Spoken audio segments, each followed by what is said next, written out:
A tecnologia é um importante recurso didático. O vídeo, por exemplo, está cada vez mais presente no cotidiano da humanidade. Atualmente, eles estão acessíveis até nas palmas das mãos. Para entender melhor a função social dos registros de imagens, para essa videoaula, nós abordaremos os conceitos de tempo e lugar como um exemplo para a gravação do seu projeto integrador.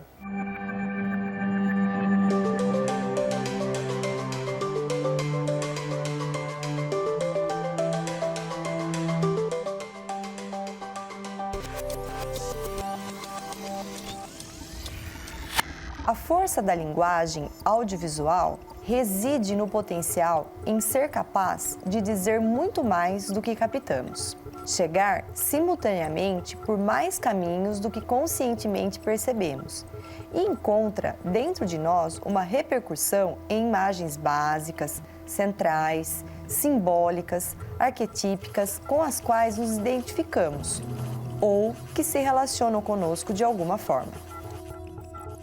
O uso da tecnologia, como o computador, a internet e o celular, é uma opção para modernizar o ensino e também para aproximar a sala de aula do cotidiano do estudante.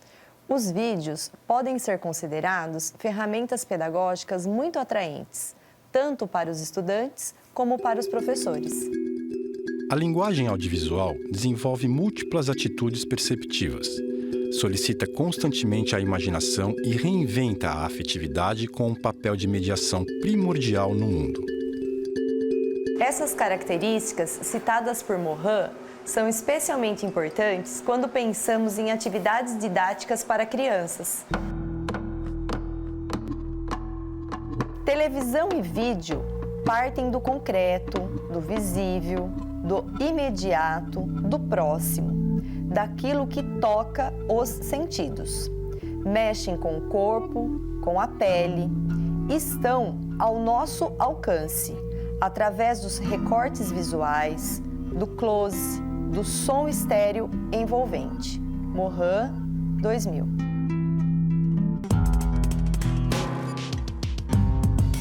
Morin ainda aponta que o vídeo tem o potencial de despertar vários sentidos.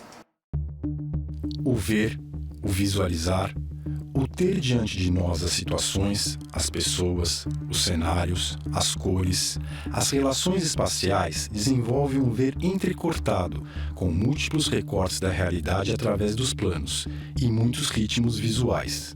Imagens estáticas e dinâmicas, câmera fixa ou em movimento, uma ou várias câmeras, personagens quietos ou movendo-se, imagens ao vivo, gravadas ou criadas no computador, são sensoriais, visuais, linguagem falada, linguagem musical e escrita. Linguagens que interagem superpostas, interligadas, somadas, não separadas. Daí sua força, atingem por todos os sentidos e de todas as maneiras. Vídeo combina com comunicação sensorial sinestésica, com audiovisual, a intuição lógica, a emoção com a razão. Integração que começa pelo sensorial, pelo emocional e pelo intuitivo, para atingir posteriormente o racional. A partir dessas considerações, podemos concluir que o vídeo é um interessante recurso para o ensino, pois ele apresenta uma forma diferente de abordar o conteúdo.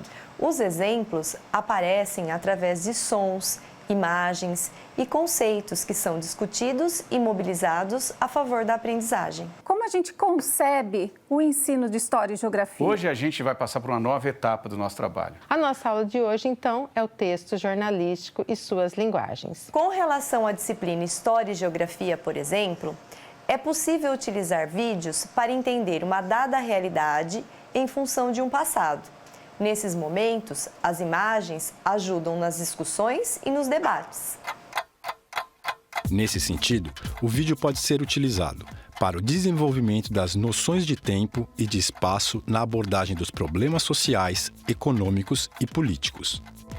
Ou, como apontam Brandão e Mello, no estudo geográfico, a utilização de filmes e documentários são importantes na concepção do espaço e do tempo pelo aluno. Discutiremos os conceitos de tempo e lugar para que você possa preparar uma videoaula voltada para estudantes do Ensino Fundamental 1.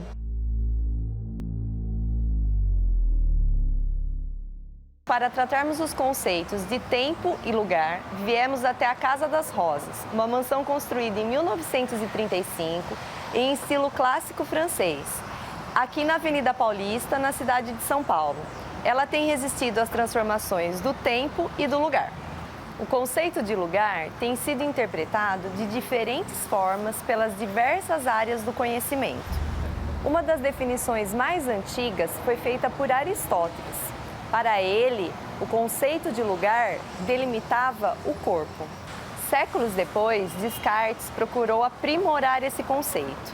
Então, além de lugar significar o limite do corpo, passou também a ideia da oposição entre os corpos.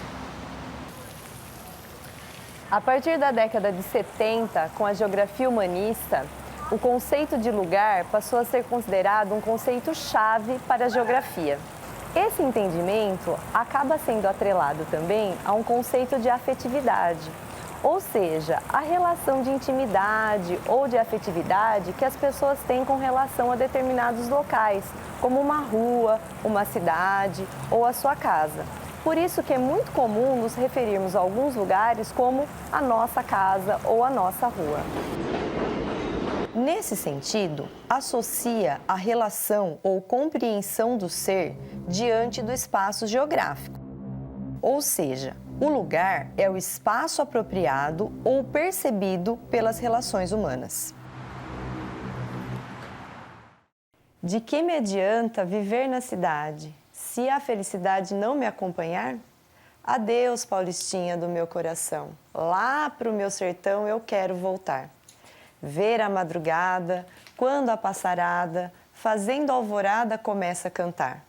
Com satisfação, arreio o burrão, cortando o estradão, saio a galopar.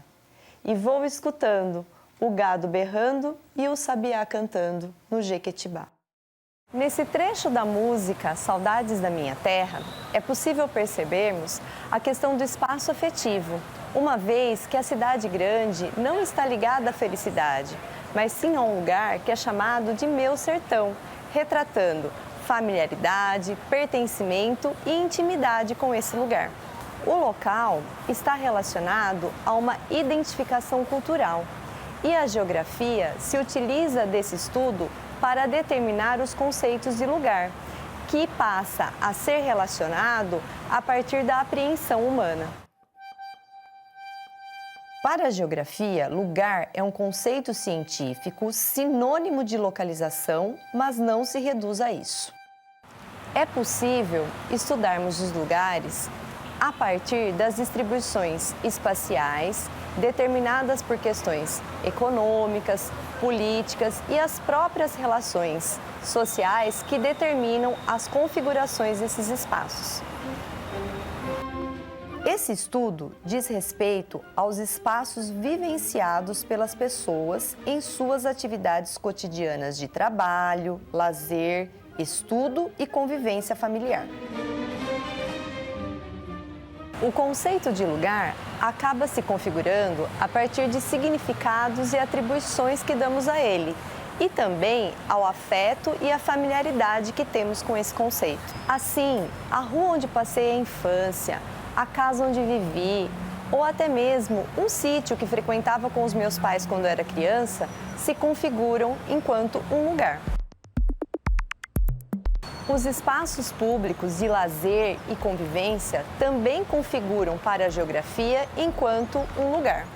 Vai-se a primavera, lágrimas no olho do peixe. O estudo da percepção das pessoas a respeito dos lugares modificou a arquitetura de espaços públicos e privados.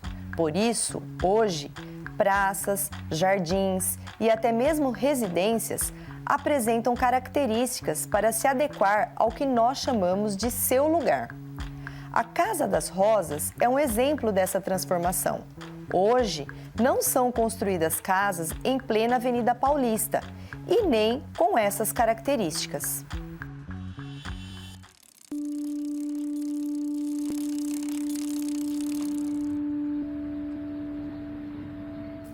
Newton Santos, no livro A Natureza do Espaço, fala sobre a força do lugar e o qualifica como um espaço produzido por duas lógicas: a das vivências cotidianas das pessoas e a dos processos econômicos, políticos e sociais que constituem a globalização. Ao trabalhar o conceito de lugar junto aos estudantes do ensino fundamental, é possível contribuir para que possam construir as suas noções de espacialidade. Além disso, ao apresentar diferentes lugares, os alunos podem também elaborar as suas visões sobre o mundo.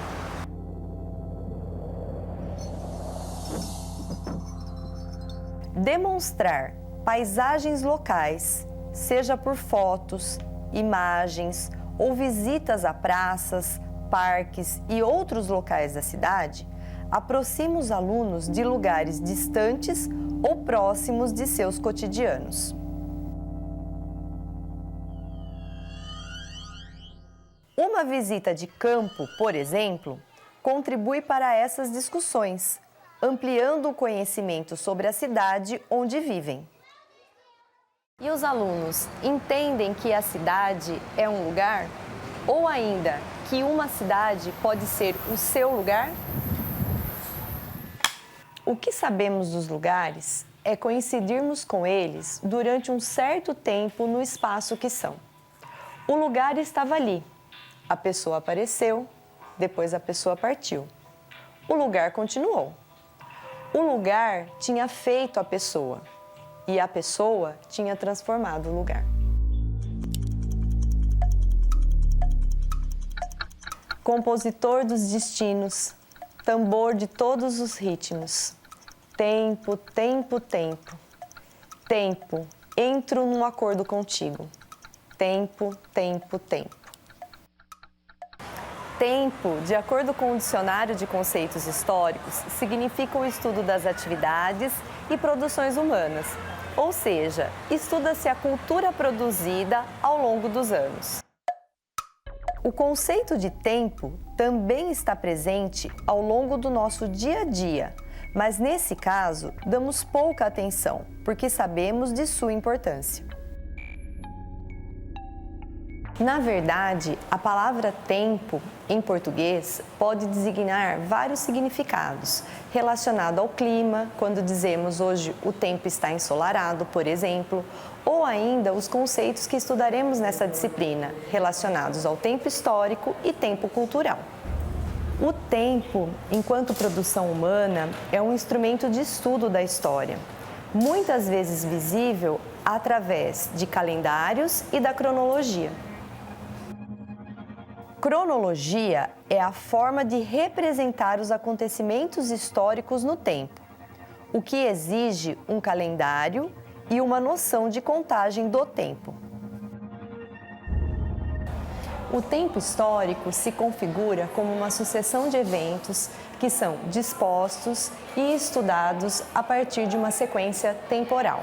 O historiador utiliza os estudos sobre o tempo para dizer sobre as organizações da sociedade e também para diferenciar um tempo de outro tempo. No tempo histórico, podemos dizer que a Idade Média durou aproximadamente 1 milênio, enquanto a Idade Moderna, cerca de 4 séculos. O referencial temporal que um historiador costuma trabalhar tem relação com as mudanças que a sociedade promove em termos políticos, sociais e econômicos. Mudanças essas que acabam refletindo nas mudanças da sociedade e de um povo de uma forma geral. Imagens de casa podem abrir discussões em aula sobre tipos de moradia e também sobre objetos e utensílios da época. Discutir fluxos migratórios, crescimento das cidades, influências políticas nesses acontecimentos podem ser bons exemplos para se tratar em sala de aula o conceito de tempo. A vida é o dever que nós trouxemos para fazer em casa. Quando se vê, já são 6 horas. Quando se vê, já é sexta-feira. Quando se vê, já é Natal. Quando se vê, já terminou o ano. Quando se vê, perdemos o amor da nossa vida. Quando se vê, passaram 50 anos. Agora é tarde demais para ser reprovado. Se me fosse dado um dia, outra oportunidade, eu nem olhava no relógio. Seguiria sempre em frente e iria jogando pelo caminho a casca dourada e inútil das horas. Seguraria o amor que está à minha frente e diria que eu o amo. E tem mais. Não deixe de fazer algo de que gosta, devido à falta de tempo. Não deixe de ter pessoas ao seu lado por puro medo de ser feliz. A única falta que terá será desse tempo, que infelizmente nunca mais voltará.